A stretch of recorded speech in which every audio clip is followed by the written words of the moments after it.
Hobnailed boots, multiple sets of prints. Ducal guard, clearly. Let's see where they went. Walked along the shoreline. Perhaps the body lay on the bank.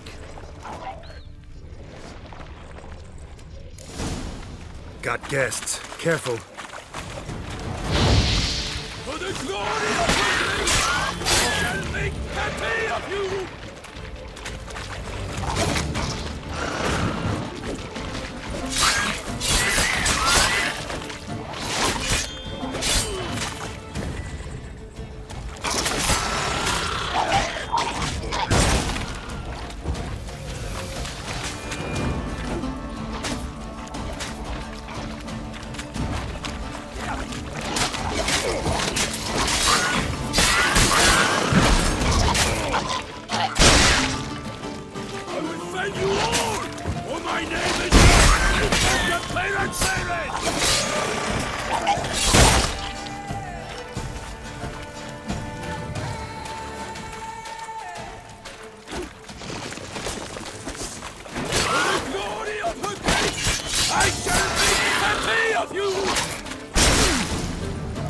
Drawn here by the smell of blood. Let's keep looking.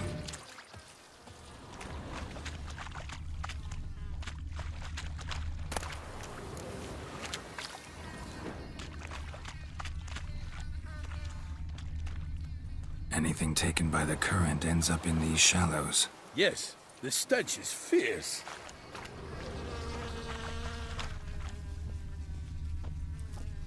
Blood.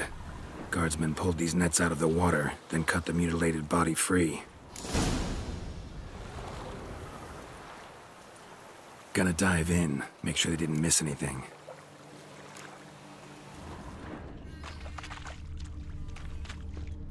Only blood-soaked scraps left of the victim's clothing.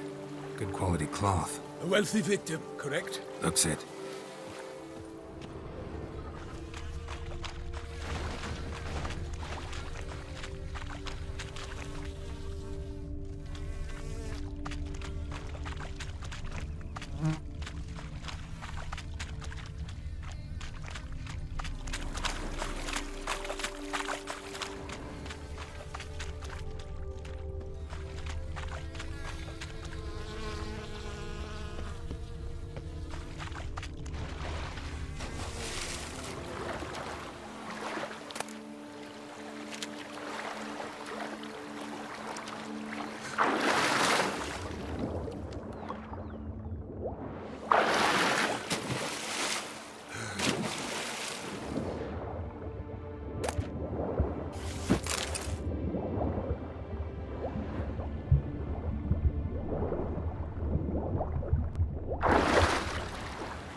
Silk kerchief, monogrammed DLC. A noble's accessory, clearly. Need to comb the bank.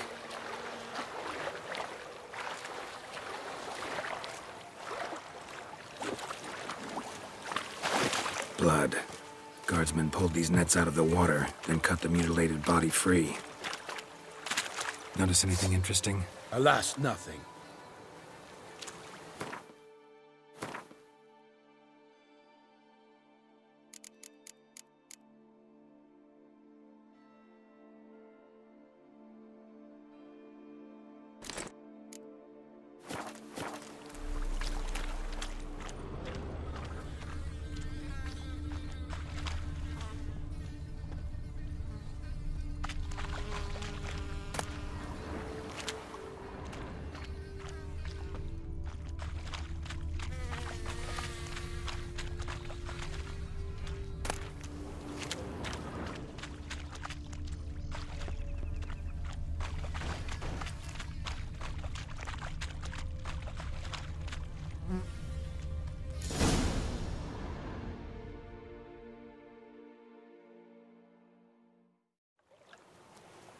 Look, a boat was launched here. Guardsmen must have loaded the body parts onto it, taken them somewhere. Need to find out where. I'd like to look at the corpse before it starts to decompose. The inn. Its patrons must have seen the guardsmen, which direction they took. We should ask there.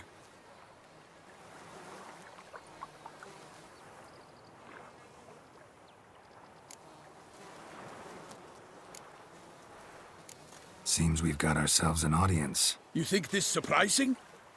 The locals will tell the children of children they do not have yet, of the day a quartered corpse was pulled from the river. One thing. Found a handkerchief in the water. Monogrammed DLC. Mean anything to you? Delacroix? It cannot be. Was it he the beast slew? Seems so. Knew him well? Long past. We were close friends once, but our paths diverged. He was a man of extremes, standing by his companions, no matter the odds. Fighting his foes to the bitter end. Foes? You have a lot of them? He did, but I do not see what that has to do with the beast. Ah, Geralt, you've struck a raw nerve. Memories of a time long past, to which I'd rather not return now. I understand. We can talk later. Let's go to the tavern. I shall have to leave you soon. Return to court. Barely got back to Toussaint. A knight in the service of Her Illustrious Highness knows no rest. In fact, I'd feared I would return too late to fulfill my duty. Yet it seems I've arrived in the nick of time.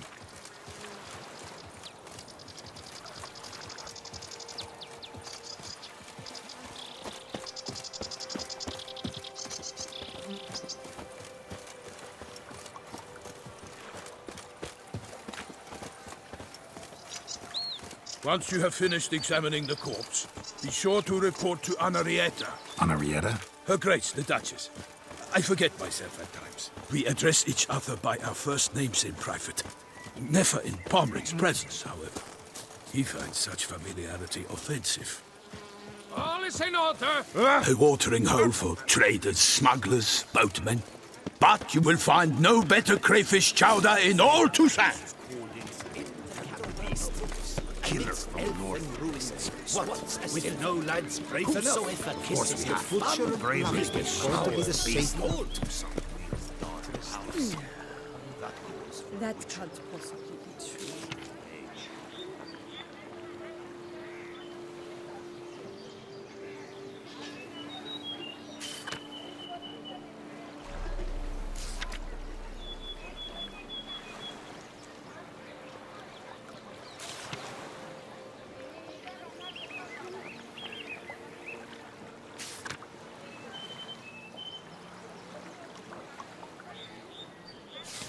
Ducal clerks looking for help.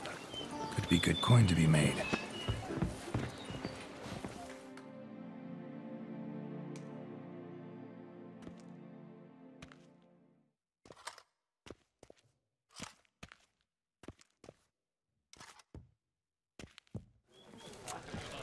By my troth, could that be the musty scent of fresh pâté? Naught else, Sir de Peyrac-Peyran. I see time has not dulled your senses. We would be honored if you would join us. Your companion as well. But why do I not detect even a whiff of crayfish chowder? No soup today, on account of there being no crayfish. I reckon you've not heard, but all I caught was a corpse. I awoke at the crack of dawn, as I do each day, but when I looked up, I beheld a blood-red sky. This corpse is precisely why we're here. For the man whom you've invited to join you at the table was summoned from a far-off land by her gracious magnificence. He is tasked with tracking and killing the beast. We invited two men to join us, yet since Sir de Peyrac-Peyran in temperament is more akin to hare than hound, I surmise the other is the hunter. With whom do we have the pleasure? Name's Geralt. A humble introduction. You've clearly not tarried long with Sir de Peyrac-Peyran. Spare us the petty insults. Geralt is a master of the witchering trade. He has questions concerning the beast's last victim. I was the one to find the corpse. The sun had just risen when I awoke, sat straight up in my bed, looked out the window, and beheld a sky red as blood. Ask Geralt, please, or we shall be here till winter. Must have been early in the morning. Went to check your nets and then... I stepped out of my hut and saw... By my troth, to the point, man. You found a body ensnared in your crayfish nets. We know this already. What happened then? Did you see anyone nearby? Did you spy anything noteworthy? Anything at all? Not a soul around, just me. As for noteworthy... well... What did you see? But be warned, if I hear the sky was red again... I saw a head bobbing, eyes bulging, the tongue blue and popped out. Next to it, a hand rocking upon the water. Get a good look at the body parts? They gave me such a fright. I bolted to town fast as my legs would take me, then returned with guardsmen who told me to keep out of their way. They had a hard haul. The parts were so tangled up in my nets, they were forced to cut them. Need to examine the body. Know where they took it? They ferried it across, then loaded it on a cart and hauled it to a cellar at Corvo Bianco to keep it cool, see? What? Why, Corvo Bianco is Baron Russell's estate. When he learns they've turned his cellar into a morgue, he'll set his hounds on them. While you were gallivanting about the north, his vineyard was auctioned off. Who was that? Woman who just left. Didn't see her before. Didn't notice her walk in either. Doubtless Linnis, the innkeep's daughter. But hold, Geralt, because this is an outrage. Russell's vineyard was auctioned off? Inconceivable. It is no secret the Baron had gambling debts up to his ears. It finally came time to collect. His creditors auctioned off his property. The Ducal Chancellery bought it, in fact. Russell now bunks with his brother in Vicofaro. I told Russell he'd get his comeuppance. How long can one draw on past heroics? His creditors must finally have defined that his promises meant nothing. Such are the times. Today's knights are pale shadows of the heroes of yore. It's true what they say. God sent the beast to punish us for straying from the old paths.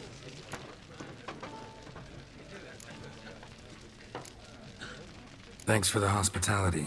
Time I examined the corpse. Corvo Bianco lies a short way from here, near the tourney grounds. Just follow the road and you'll arrive. Not coming with? Oh yeah, duty of some sort calls. Some sort? Ha!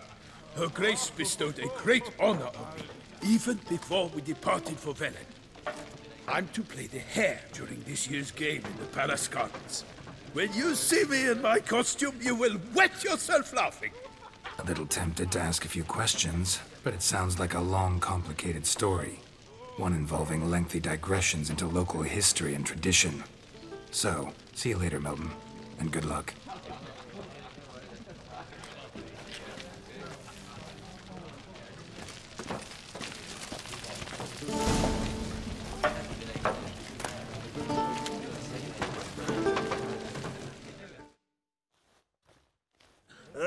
Normally, I'd encourage you to try our famed fisherman's chowder. But alas, we are all out of crayfish. Could replace them with something else. Perch, for example. Replace crayfish with fish? I beg you. What next? Vinegar for wine? Parsley for thyme? Huh? Your Nordlings are a pleasant lot, but about cuisine you know nothing.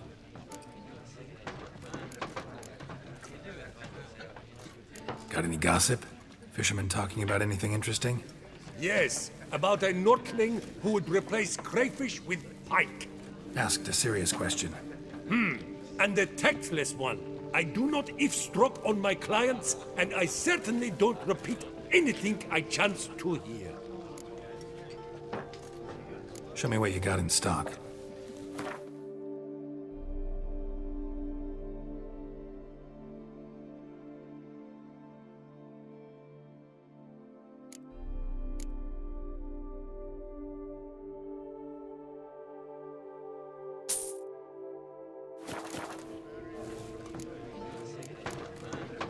Thanks. So long. What's in the works today? Swilling wine, rolling in the hay?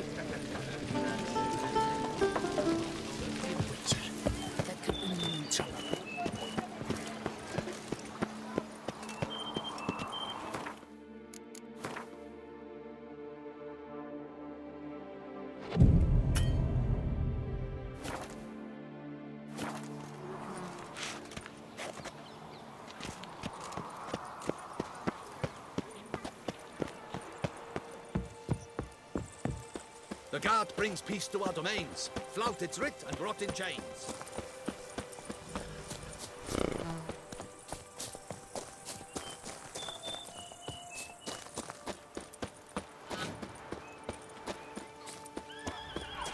Sounds of a fight. Have to hurry.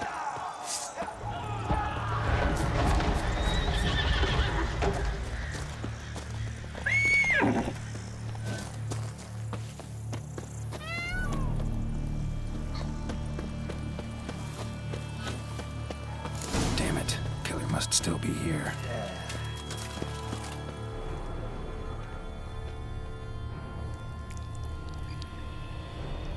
Throat torn open by man-like jaws.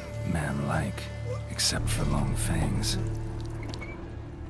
Killed with a single blow.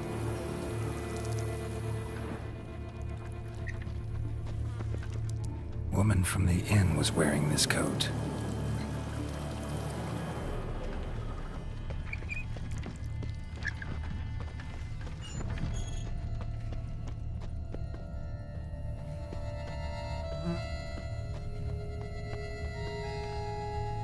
Busted ribs, blood from the ears. Took a solid hit. Massacred by a vampire. Not an Ekimara, though. Or a Fletter. Bruxa. Gotta be. In the cellar. Gotta be.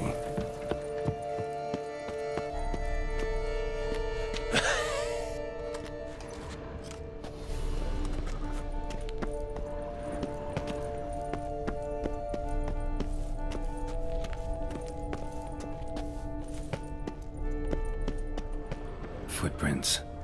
Small, bare feet. Lead deeper into the cellar. Fell down the stairs, broke his neck.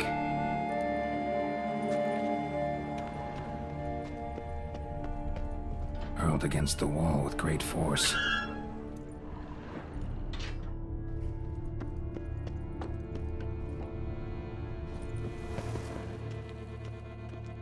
Took a lot of strength to batter this down.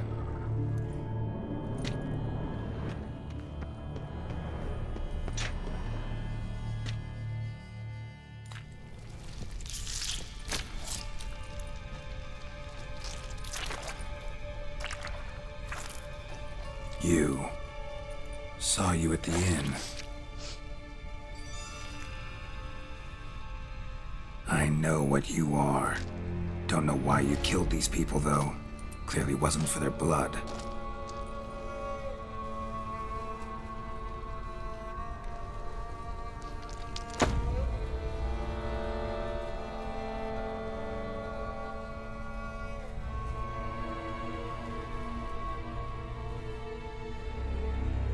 We don't have to fight.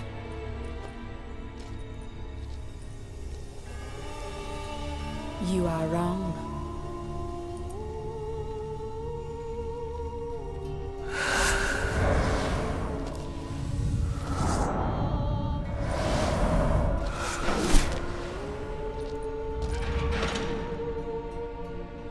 I cannot let you leave.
Men to get to the body. What was she doing at the table, though?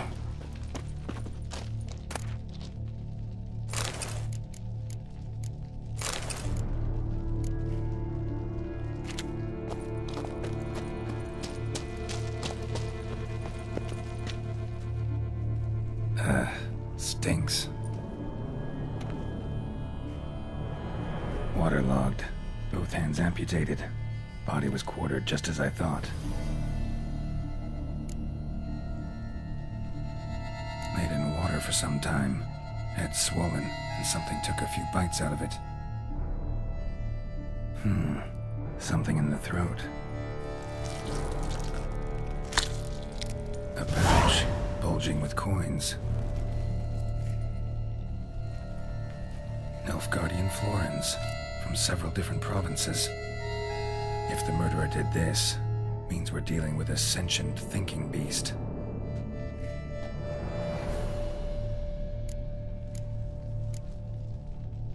Third hand. A spare. Except it's clearly not the victim's. Guardsmen must have not noticed it as they picked everything up. How's this possible? Still warm. Blood still flowing. Several monster species can regenerate. Never heard of that happening to their severed limbs, though. Or of their limbs seeming completely alive after so much time. Examine the tissue more closely later. Might learn something.